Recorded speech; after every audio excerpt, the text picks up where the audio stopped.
Cardone is an author, business leader, and entrepreneur. He runs a multi-million real estate empire through Cardone Capital and is famed the 10x rule approach inspires many. During a visit from the US, he joined us to talk about how Dubai is the ultimate 10x city and share his views on how to scale your business and achieve your goals. Welcome to Dubai Works, a business podcast about the innovators, the products, the services, and trending topics. Loving Dubai's take on the business stories that matter. My name is Richard Fitzgerald. I'm the founder of Augustus Media, publishers of Lovin Dubai, Lovin Saudi, and Smashy TV. Each week, we'll be interviewing the dynamic business leaders of Dubai. Grant, hi. Nice to meet you. My friend, good to meet you. Thanks Good to be with you. Podcast. Yeah, thanks for having me. So you're back in Dubai. Have you been here before? I was here, 3, 4, 5 months ago. I've been in 19 countries in the last 6 months. Okay, amazing. And I love, we came here to Dubai, and it was not for business the first time. It was to come and make friends in the region, enjoy the space. I've always been extremely curious about Dubai and what they've built here. And if there's a 10x city on this planet, it is Dubai. Amazing. Explain the 10x concept for people who aren't familiar so with it. 10x is a multiplier. It was I was having problems in my own business career of expanding enough to not be trapped in the business. So I had been doing business for over 20 years. The economy crashed in America, the big global recession. About 2008? Yeah. And I'm like, why am I working so hard? And this thing that I didn't do anything wrong. I was not participating in some of the financial schemes and shortcuts that people were taking. However, I was affected negatively by it. So here I'd been working very hard, like so many people. Work hard, saving my money, doing the right things, but never getting ahead, never having the big breakthrough. And had a great product, worked really, really hard, like so many people, right? But I couldn't punch through. And it wasn't the economy the economy made me aware that what I was doing was not big enough in order to possibly prosper through a downturn.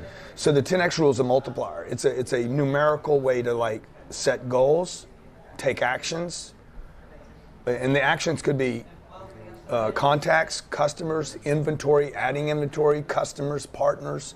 So do things 10 times to get whatever you think your target is, you multiply times 10. And it's an arbitrary number. It's a made-up number. But if you multiply times 10, you're more in the neighborhood of getting some results. Of getting the results. You're probably still going to fall short. But when people try to just have incremental growth, they get setbacks. The setbacks sometimes are so severe that your incremental growth, it's like take 2 steps forward and 1 backwards. You never get ahead like that. Inflation alone will kill you. So, but when you take 10x, when you move 10 times, if you're making 10 million, you're like, my next target's 100.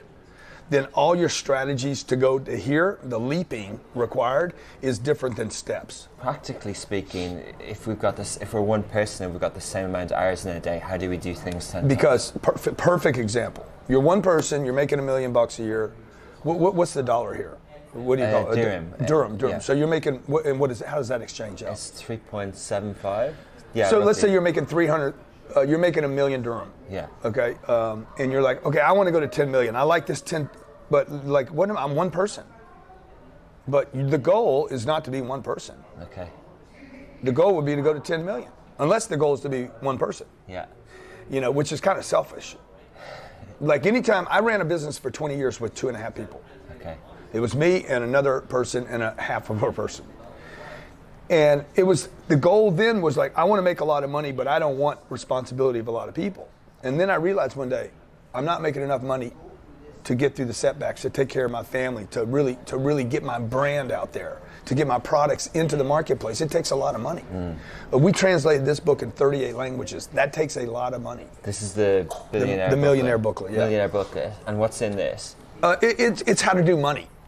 But the point is, it wasn't a pitch on the book so much as just publishing the book, writing the book, getting the book out, printing the book, shipping the book, translating the book to 38 languages. Doing all that in 30 days takes money. Is it in Arabic? Yes, it's in Arabic. Brilliant. And you can actually get it for free. Our goal is to put 25 million of these out. You give 25 million books away, it costs money to do that. Okay. So So this time I'll give you the website on that. But Okay. the point is that when you're one person, you're like, I want to go to 10 million or 100 million, okay? And you're like, oh wow, I need people. Because earlier when you're like, I'm going to do 1 million, I'm going to go to 1.1 million or 1.2 million, you don't need anybody else. You just need to work harder. And that's what you get stuck in. I can't work harder. I don't have any more hours. But when you start thinking when the goal is big enough, you're like, wait a minute, I need 10 people. And you shift the load. Okay, I want to ask you about leadership, but we're at the National Achievers Congress in Dubai. This time you're not on holiday, you're speaking to other people probably with a similar mindset. And I remember reading your 10X theory when I was starting my business, and it gave me, I've understood it to get more leads, get business. If I wanted something to happen, I need to email 10 people for one thing to happen. Right. So I was impacted by it. Yeah. Many people follow you, and it's a long way of saying the question, but in the US, people have heroes and people to follow. There isn't as much of that in this region. What do you think of that, and can people from here in this region achieve like people following in the US? Yeah, well, I would say that people are following somebody. Like everybody has a mentor. People are being mentored by their friend, by the guy wasting time, the guy's just playing games. They're being mentored every day by bad advice from people that love you. Like family members are mentors. And sometimes those family members, they love you so much, they're the absolute worst mentor you would ever have. So my mother was my mentor. Okay, I grew up with a single mother. My dad died when I was 10, and my mom loved me and protected me so much that anytime I would accomplish something, like a good mother, she'd be like, I'd call her up first person, hey mom, let me tell you what I did. And she'd be like, son, that's great, but I love you just the way you are. And the message there was, you don't need to change, from her to me. Okay. But inside of me, I wanted to change. I wanted to grow. I wanted to do more. And I think if you're a parent, you understand when you don't want your kid to grow up, but it's selfish. The kid needs to grow up. And each individual has their own goals. So I would just say on the mentor thing, people have too many mentors. They're at conferences like this, you're going to get advice from a lot of different people. Some of that advice is going to conflict. And so you got to pick who you're going to listen to. People should put blinders and filters on. Who am I going to listen to? Where am I going to get my advice from? Do I want to get rich or do I want to live frugal? My message is to people, get rich. Get super rich. Live in this region. You need to be rich to live here, to do what you want to do. And you can get rich. Somebody else might come behind me and say, money's not everything, it won't make you happy. By the way, money's not everything, it won't make you happy. Get rich.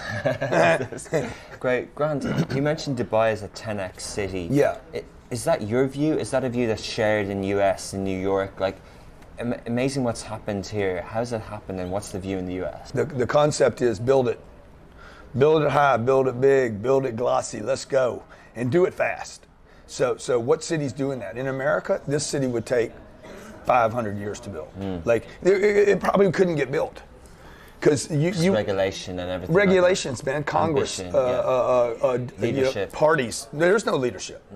What you have there is you have division. You have people arguing about decision making. You don't have anybody in charge with a vision.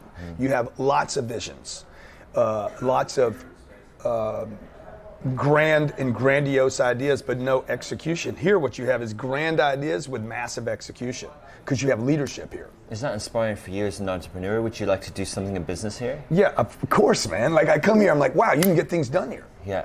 I was doing something with the Pentagon. The Pentagon is part of the military operations in the U.S., and I wanted to help military troops in transition when they're coming back out of Afghanistan or wherever they've been. They got to go back to work. The guy lost his job. The military in America is going to get smaller and smaller. Those millions of troops will come back to the United States. They have families to take care of. They know how to fight. They know how to do this stuff in the desert, but they don't know how to feed their families when they get home. So I was going to help the Pentagon in transition for free. I couldn't even get that approved. Oh, wow. Because there's so much political.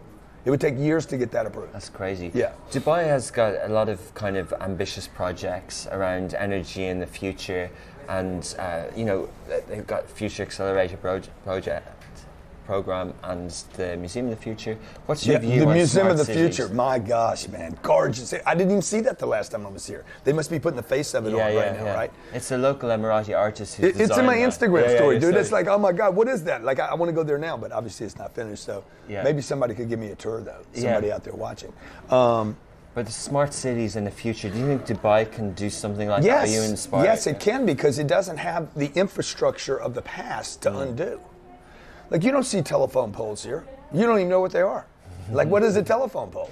They're all over America. Okay. You can't go down a highway without seeing, or a road without seeing big posts carrying wires unnecessarily across America. Yeah. It's why your mobile networks are so much better here than America. Like, you have the advantage of decision and speed. And action. Speed is power.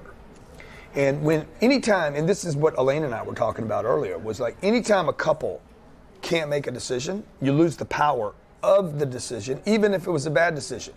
Like, a bad decision made quickly is better than a great decision made over long periods of time. Speaking of speed, you're a fan of jets and airplanes. The Dubai Air Show was just on. Yeah, now. I know. Do you I think? missed it, man. I wish I'd have been here for that. So, what's the fascination with jets and they're time machines, man. They're time machines. They're you know, unless you get detained by customs on the way in, it should be fast. Okay. Right? So, you know, I got off my plane in Dubai. I was through the process in 10 minutes. Yeah.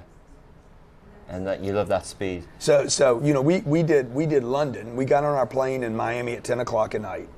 Flew into London. I was there at 11 o'clock in the morning. Spoke at 1. Did 4 interviews. Got on my plane. Went back to sleep.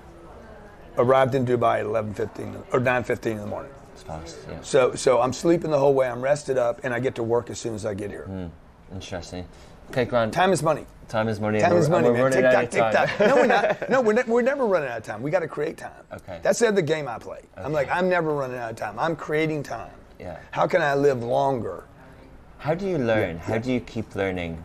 You have a book. How do you read? What's your view on learning? I study people and companies that are succeeding today.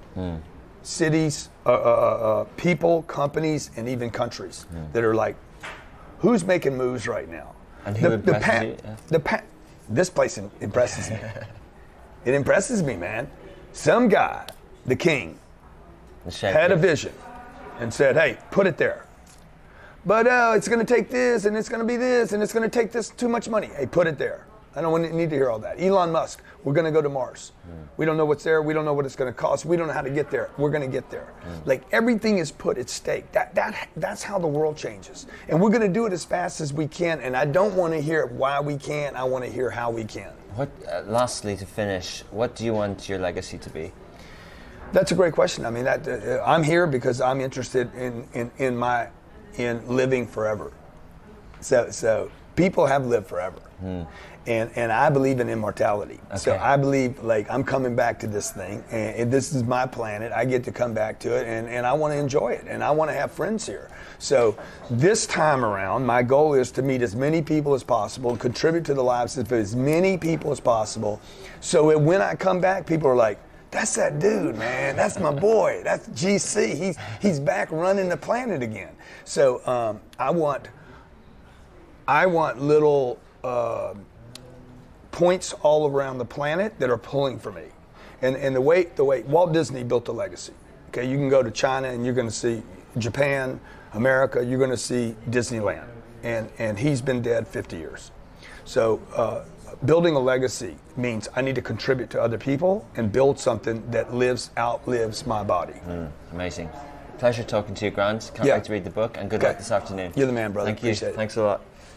Hey guys, thanks for listening to another episode of Dubai Works. There's more on this episode on lovingdubai.com, and also please do follow our other podcasts, The Lovin' Daily Live and The Lovin' Show.